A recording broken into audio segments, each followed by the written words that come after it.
2-3 насны хямрал гэж юу вэ?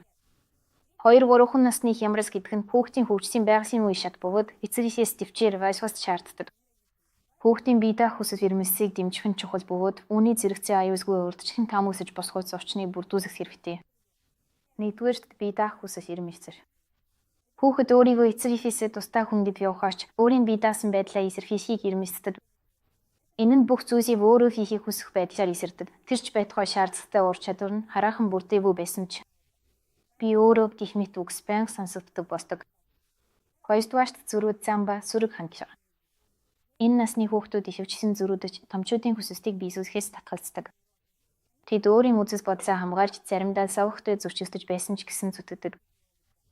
Энэ нь тэдний бие даасан дайдас тэмүүлэх нөхцөл байдлыг өөрөө хянахыг хүсдэгтэй холбоотой. Гуравдугаарт сэтгэл хөдлөлийн тогтворгүй байгш. Хүүхэд сэтгэл санааны огцом өөрчлөлт мэдэрч болно. Баяр хөөрөөс уур бухимдас эсвэл нүсэмс рүү хурдан шилждэг. Энэ нь түүний сэтгэл хөдлөлөө бүрэн хянаж зөв эсэрхийлж сураагүйтэй холбоотой.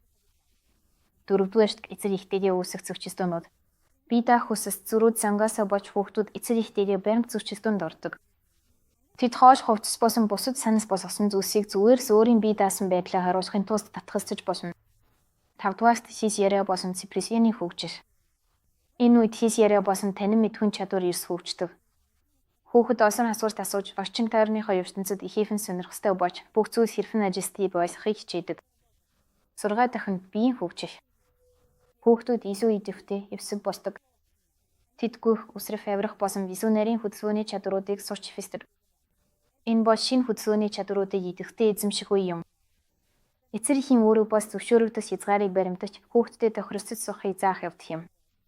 2-3 насны хямрал хүндхэн мөнгөж босгоч энэ нь хүүхдтэйгээ тохиролцож сурах, харилцан бууж хийх, сэтгэл хөдлөлийн оюун ухааныг хөгжүүлэх маш сайн боломж юм. Хэрвээ эцэг эх ийм сорилтыг давж чадвал цаашид хүүхдийнхээ харилцааны ур чадварыг улам сайжруулж хөгжүүлэх боломжтой болно.